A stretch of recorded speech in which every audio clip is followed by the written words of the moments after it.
মুখ্যমন্ত্রীকে অনুরোধ করবো মমতা বন্দ্যোপাধ্যায়ের সঙ্গে একটা কম্পিটিশনে আসুন, হাঁটা এক্সারসাইজে। বয়স নিয়ে কথা বলেছেন, চ্যালেঞ্জ করছি। মমতা বন্দ্যোপাধ্যায়কে বয়স আর বিশ্রামে যান বলেছেন তো, এক্সারসাইজের কম্পিটিশনে আসুন আর একটা হাঁটার প্রতিযোগিতা হোক। প্রাক্তন মুখ্যমন্ত্রী আর বর্তমান মুখ্যমন্ত্রী, হাঁটার প্রতিযোগিতা। প্রাক্তন মুখ্যমন্ত্রী আর বর্তমান মুখ্যমন্ত্রী। বর্তমান বলেছেন আগের জনের বয়স হয়েছে, বিশ্রাম নিন। তার দলের মুখপাত্র হিসেবে, তার দলের সৈনিক হিসেবে আমি বলছি, বয়স সরিয়ে রাখুন, শরীর আর মন নিয়ে বিচার করুন। এক্সারসাইজে মমতা ব্যানার্জিকে পাল্লা দিন এবং হাঁটার প্রতিযোগিতায় আসুন। আপনার মুখ থেকে আপনি বলেছেন বয়স হয়েছে, বিশ্রাম নিন। আমরা আপনাকে বলছি আপনি মমতা বন্দ্যোপাধ্যায়ের এই অ্যাকসেপ্ট আমাদের তরফ থেকে আপনি অ্যাকসেপ্ট করুন। সারা পৃথিবী দেখুক, সারা পৃথিবী দেখুক, সবাই লাইভ টেলিকাস্ট করুন, মিডিয়া, সোশ্যাল মিডিয়া দেখুক এক্সারসাইজ এবং হাঁটা প্রতিযোগিতা। মাননীয় মুখ্যমন্ত্রী হ্যাঁ বলুন, অত বড় বড় কথা বললেন, হ্যাঁ বলুন। আমি আবার বলছি, মমতা বন্দ্যোপাধ্যায়ের কাগজে কলমে যা বয়স, তার থেকে তার বয়স অনেকটাই কম, কিন্তু এগুলো নিয়ে আলোচনা করাটা একটা রুচি বিরুদ্ধ। যিনি যতদিন সুস্থ সবলভাবে কাজ করছেন, তিনি যেটা পারেন, একটা ব্যতিক্রমী শক্তি কাজ করে তার, তো সেটা হবে। আপনি সামলাতে পারছেন না, বাড়ি থেকে বেরোতে দেবো না। সামলাতে পারছেন না, বয়স হয়েছে, বিশ্রাম নিন। আমাদের আরেকটা জিনিস সন্দেহ হচ্ছে, মমতা দিক থেকে তো কয়েক বছরের বড় নরেন্দ্র মোদী, আর অমিত শাহ ক্যাম্প করেন শুভেন্দু অধিকারী। তো এই যে বয়স হয়েছে, বিশ্রাম নিন, এটা অমিত শাহ ক্যাম্প থেকে বিজেপির ন্যারেটিভ তৈরি হচ্ছে না তো নরেন্দ্র মোদীকে সরাবার জন্য? নরেন্দ্র মোদীর বয়স মমতা বন্দ্যোপাধ্যায়ের থেকে 4-5 বছর বেশি। শুভেন্দু অধিকারী বলছেন বয়স হয়েছে, বিশ্রাম নিন। শুভেন্দুকে যেটুকু চ্যালেঞ্জের পার্ট হয়ে গেল। এবার প্রশ্ন হচ্ছে, এটা নরেন্দ্র মোদীকে সরানোর জন্য অমিত শাহ ক্যাম্প থেকে ন্যারেটিভটা তৈরি করা হচ্ছে না তো, যে আপনার তো বয়স হলো, এবার আপনি সরে যান।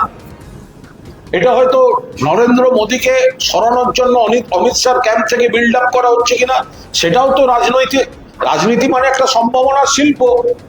আর শুভেন্দু অধিকারী তো অমিত শাহের বন্ধু, অমিত শাহ বলেছেন বন্ধু।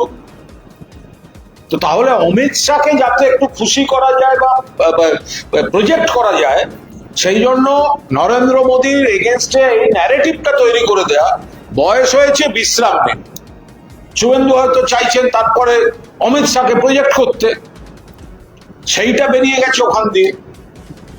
না হলে মমতা বন্দ্যোপাধ্যায়ের থেকে এতটা বড় নরেন্দ্র মোদী, তো তার বয়স তুলে তো কথা বললেন না। তার মানে তাকে আপনারা বিশ্রামে পাঠাতে চাইছেন। তারা চাইছে শুভেন্দুবাবু কার টিম করেন? অমিত শাহ টিম করেন। অমিত শাহ টিম কি চাইছে? মোদীর বয়স হয়েছে, বিশ্রাম নিন হয়তো চাইছে, কিন্তু শুভেন্দুর মুখ থেকে এটা বেরিয়ে গেছেন। সে যাই হোক, শুভেন্দুবাবু, মমতা বন্দ্যোপাধ্যায় বয়স হয়েছে, বিশ্রাম নিন আপনি বলেছেন। আমরা বললাম বয়স, বিশ্রাম নিয়ে মানসিকতাটা অত্যন্ত বিকৃত এবং রুচি বিরুদ্ধ কথাবার্তা বলেছেন। এক্সারসাইজ এবং হাঁটার প্রতিযোগিতার চ্যালেঞ্জ অ্যাকসেপ্ট করুন। কোথায় কটার সময় কোথা থেকে হাঁটবেন মমতা বন্দ্যোপাধ্যায়ের সঙ্গে, কোথায় কটার সময় কোন তারিখে মমতা বন্দ্যোপাধ্যায়ের আপনি একসঙ্গে এক্সারসাইজ করবেন, শারীরিক ফিটনেসের প্রমাণ দেবেন, মানুষ সবটা দেখবে। আপনি মেলাইন করার জন্য বলেছেন, আপনাকে পারফর্ম করে আপনার কথা জাস্টিফাই করার চ্যালেঞ্জ দিতে হবে। আপনি মেলাইন করার জন্য বলেছেন, তাই আপনাকে নিজে পারফর্ম করে আপনার কথাটা জাস্টিফাই করার চ্যালেঞ্জটা নিতে হবে।